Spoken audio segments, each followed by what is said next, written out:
Hello, Lopez Academy students and families. It's Dr. Carroll, your principal. This video is intended to give you some information about our return to school on January 10th.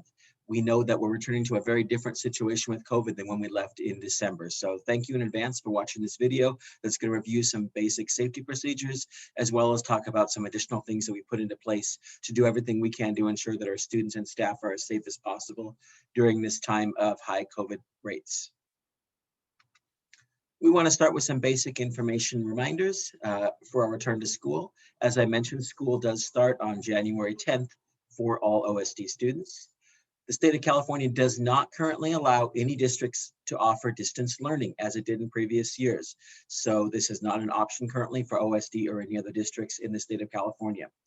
OSD does offer an independent study program for students. This is not intended to be a short-term, more of a long-term independent study placement. If you're interested, please contact our People Services Department at our district office, or you can email me for more information. We also, most importantly, want to remind our students and families that students should not ever come to school if they have any of the COVID symptoms. We're going to review those a little bit later in this video, but it's very important that if students have even one symptom, that they do stay home until their symptoms have gone away for at least 24 hours. So we're going to talk a little bit about what Lopez Academy is doing to keep our students and staff safe. Most of these things we've been doing all year long, but some are enhanced due to our current COVID situation. So first, students are visually assessed as they enter campus. You've probably noticed if you drop your student off that there's at least one, usually more than one adult in front of the campus doing a visual assessment of all students that walk in. We are looking for signs of COVID symptoms, things like runny nose, sneezing, coughing, or a student self-reporting that they are not feeling well. So that's the first step in our process. The second thing is we require our students to wear masks at all times while on campus.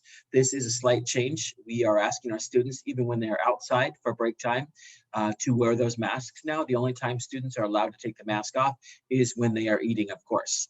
So this is something that our students have been very good at all year long. We want to continue to monitor to make sure this is happening. If students arrive to school without a mask or if their mask breaks, we always have masks available for our students that need replacements. Students are also encouraged to eat outdoors when weather permits. Most of our students do eat their lunch outdoors in our quad area. We do have our cafeteria open, but we do encourage students to eat outside whenever the weather permits. Hand sanitizer is available in each and every one of our classrooms. As students enter the classroom, we encourage students to use those throughout the day.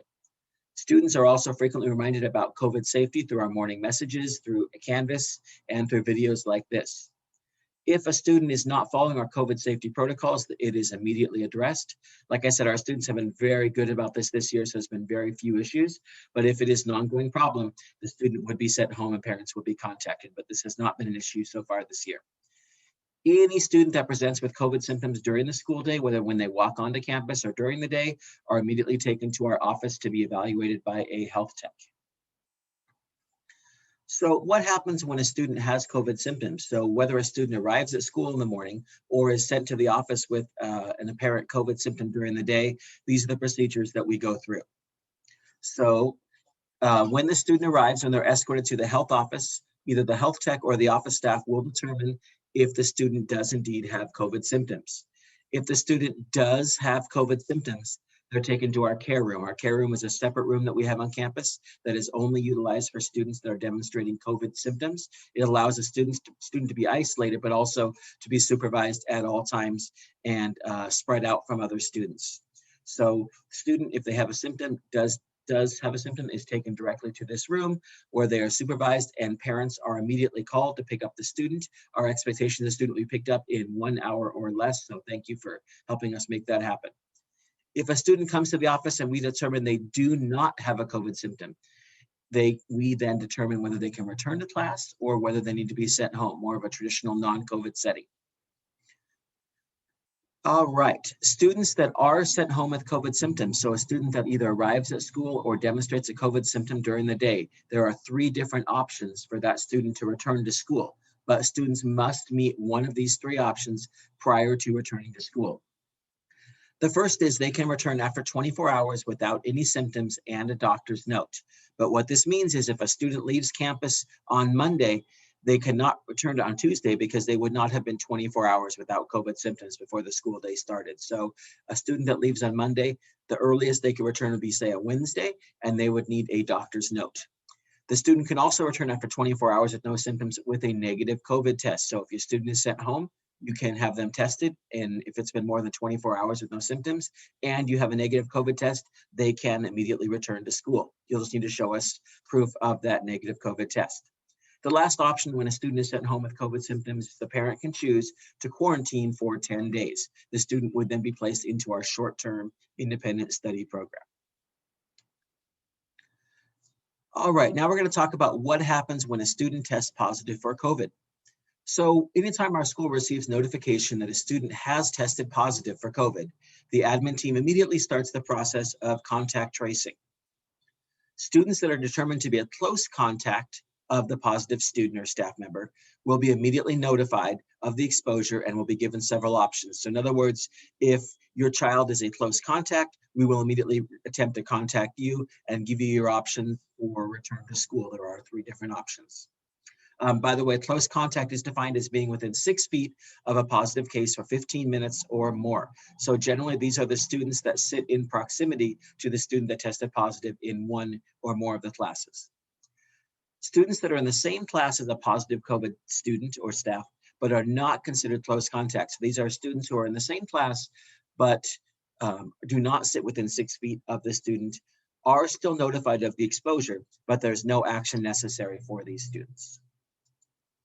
All right, what are the symptoms of COVID? So we know COVID is an evolving illness, but these are the consistent symptoms that have been identified by CDC. These are the symptoms that we look for when we are assessing students. So any of these are considered, any one of these by itself is considered a COVID symptom. Fever or chills, cough, shortness of breath or difficulty breathing, fatigue, muscle or body ache, headache, new loss of taste or smell, sore throat, congestion or runny nose, nausea or vomiting, or diarrhea. So if a student is demonstrating any of these symptoms and they come to our office, they will be sent home and have to follow the COVID protocols that we just talked about for demonstrating COVID symptoms. So if your student has any of these, even one of these, do not send them to school. Once they get sent to school, remember, they're going to fall into that doctor's note, COVID note, or quarantine area that can take some time to work through.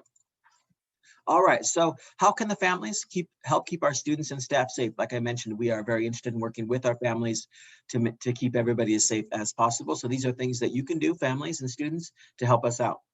We encourage all of our students and staff to be tested before returning to school on January 10th. At the end of this video, we're going to just demonstrate some different testing options that the general community can use for students or for families. Once again, this is not required. Students are not required to test before they return to school on January 10th, but we do encourage it. Students that are not feeling well or showing any of those COVID symptoms we just talked about should be kept home for at least 24 hours until after the symptoms have stopped. It's also important that you ensure that we have your most up-to-date phone number and email address. We want to be able to contact you immediately if your student is sick or they've been exposed to COVID, but we can only do that if we have your most up-to-date information. So if you're not sure, you can check in Q Connect, Student Connect, or you can call the office and we'll let you know what we have on file, but we would need most up-to-date information for all of our families. If your child is exposed to COVID, please have them tested and they should not return to school until you have a negative test. This could be a family exposure or community exposure. Any direct contact with someone that's COVID positive should be followed by a test before returning to school. If the school calls you to pick up your child, please come as soon as possible. Our expectation is that a student will be picked up within 1 hour for their own safety and the safety of others. Last, we encourage all of our families to have their child vaccinated.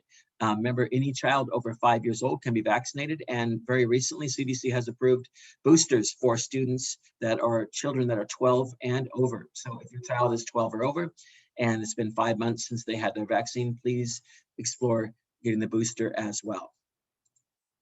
All right, we want to talk about some COVID testing opportunities. There are a lot in the city of Oxnard. I know the lines can get long, but we want to make sure that you are aware. So first of all, on the left-hand side, this is the local testing. This is no out-of-pocket cost. This is walk-up, no appointment necessary testing. You can see that these are located at schools within Oxnard every single day of the week. Monday and Friday, notice they are at McKenna, which is our closest school to Lopez Academy. But other days of the week, they're also at Richland and Tierra Vista. So you can walk right up to these sites. For more information, you can scan the QR code here or use the website. On the right side is our state of California testing sites. There are 3 in the city of Oxnard. The first one is at the PAC, the Oxnard Performing Arts Center, Monday through Thursday, 8 a.m. to 4 p.m. These are reservation only though, so you can make a reservation by calling the number or by going to this website.